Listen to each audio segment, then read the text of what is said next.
Oh, I just love it when I learn something new, and even better, I'm ready to share it with all of you. Are you ready? Let's get started.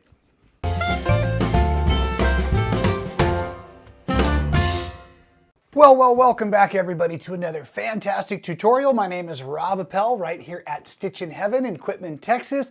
I like to call the show So Well, and maybe today we should call it Quilt Better.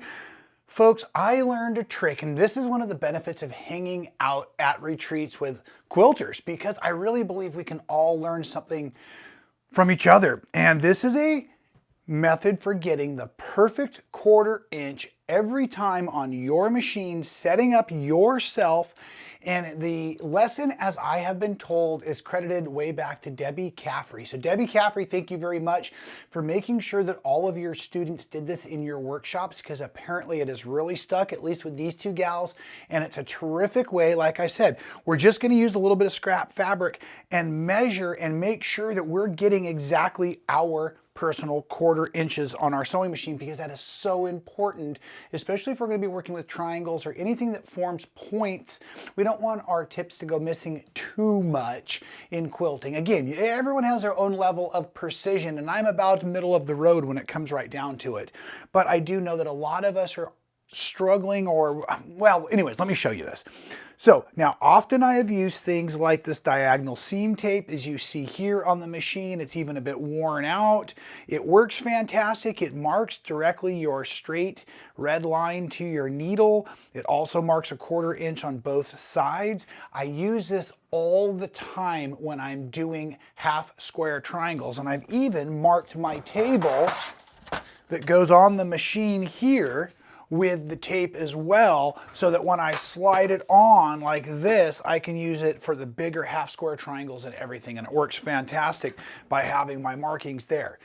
But what I've really discovered is I still love to use my screw down or bolt down edge guide. My machine happens to allow me to put a piece of metal on my machine and physically adhere it or fasten it down nice and taut. But the way I do half square triangles, they're on the diagonal. The metal thing's in the way.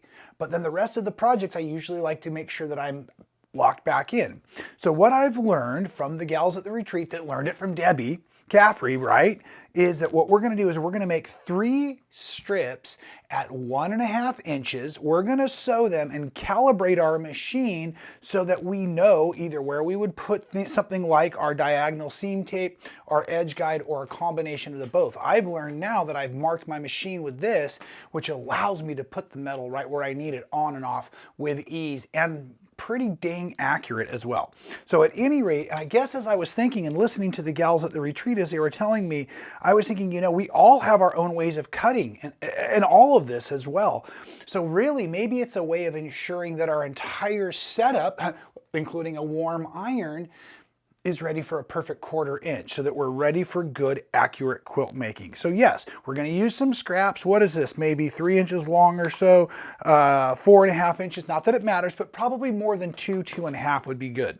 Now, I'm going to go ahead and lay them down together, and I'm going to cut them together, but like we should always do, I want to square up the edge as needed when I first get started. So I'm just going to make a square cut or a trim, and I'm using my line here, and then once I've cut this line here is the absolute lockdown line. This is the line I'm going to put my ruler on. So I'm going to slide over here, and I'm going to go to 1.5 inches. I have 2 strips, so 1.5, slide it over, and then let's do another 1.5, because really what I'm kind of doing here is testing my accuracy in my cutting and the accuracy in my ruler as well. Let's say you're at a workshop for the day and somebody's asking you to try a new tool. You've purchased a new template. You have a new technique you're learning. That's why you're at the workshop. So this way you can confirm that you're going to really make sure, well, our folks when you get home, that everything works out nicely. Take your strips here, and I'll keep talking obviously while I'm sewing, like I could ever stop talking, right? And now what I'm going to do here is I believe that when my edge guide is right on top of the black line, that I'm right at a 1/4 inch, which would make sense because that black line should be what I'm looking at while I'm sewing my fabric if that edge guide was not there. So now I'm going to line up my edges and my machine, and I'm going to drop down my presser foot, make sure I haven't crinkled up too much in there. And I'm going to let the machine do its thing and just slow, nice and slow through here, doing my best to stay accurate. And now I'm not going to test anything yet. And I asked the gals, I said, why 3 strips? And they said, well, remember, so much of our patchwork, we're going to have these interior seams that account, your thread accounts, all these different things. So again, you're testing your personal setup for a guaranteed 1/4 inch. So right now, I'm just going to press to the dark sides, and I'm not going to measure yet. The mystery's still out there, folks. So first, I'm just going to set that. And now I'm going to grab another strip. Could be anything. I'm just going to happen to use another one of these black strips so we can really see when it's done. Lay it down, and now as I come over to the machine again, I'm testing for the 1/4 inch. I was also going to mention, you know, we do a lot of cruises at Stitchin Heaven, and on the cruises we provide the sewing machines. You don't want to have to haul them with you through all that travel, right? And so at any rate, maybe you started your project there using a foot, an edge guide, a tape, whatever it was, and when you get home to your own personal machine again, well, of course, unless you take the Bernina home with you, which you were allowed to do for a certain price, then you want to make sure it's calibrated again. And so at any rate, now I am going to go ahead and press this to the other dark side. And 1 1/2 and 1 1/2 should be what? 3 minus the half of the seam allowance. So we're down to 2 1/2 plus 1 1/2 is 4 plus minus the half of the seam allowance. No wonder not all quilters like math. So it should be what, 3 1/2, I guess? So now what we're going to do is we're going to take this and we're going to lay it down with our accurate ruler. We're going to come all the way across here. And look at this, folks. Okay, so right here, this line, right now, the way I did it, is short of the 3 1/2. So that means my seams are too large if we're going to account for the way that I press and the thickness of my thread. So that means I can actually scoot in my seam allowance. Let's try that. So, okay, we were over here now, right on the line. So now I'm going to scoot it in even a little bit further.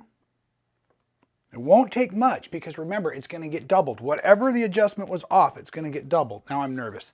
It's all right. Let's just leave it. Again, this is one of these fun videos where we're just learning together as we go. I have a couple of 1 1/2 inch strips we need. Let's get one more.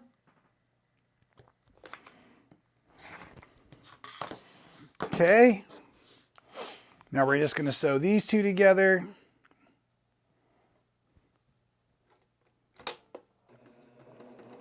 I'm using a 40 weight thread, which is a little bit heavier. A lot of folks like to piece with a 50 or 60 weight thread, which is actually finer thread. Okay, same exact thing. Now we're going to go ahead and press into the dark.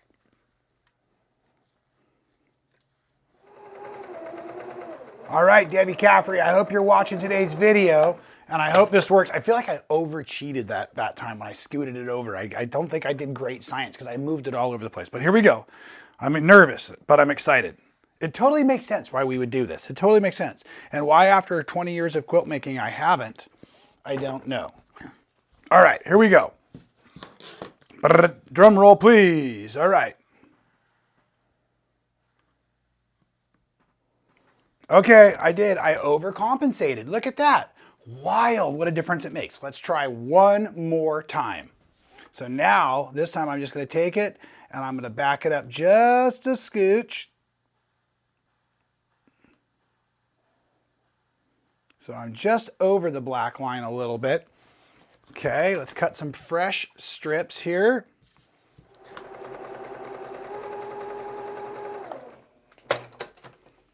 Okay, here we go. We're going to press this last seam.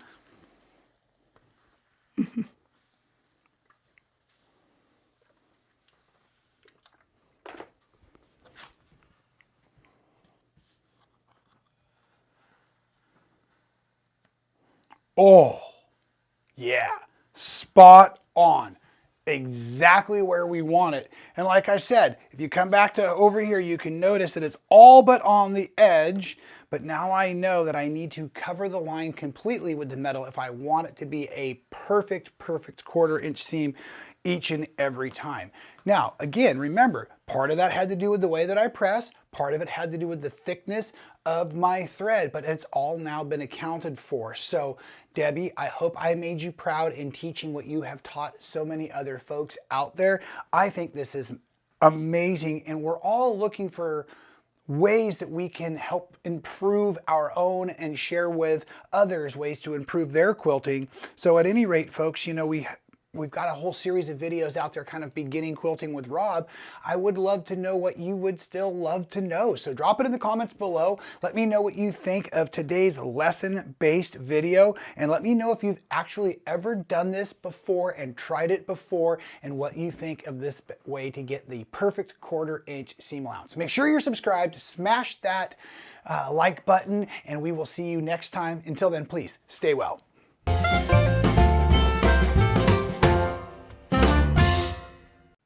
Thank you so much for watching all the way to the end of the video. It really helps support our channel. If you haven't subscribed, do so now. Hit the little button to be notified every time we go live or do a new video for all of you. And here's one from the past I think you'll really enjoy.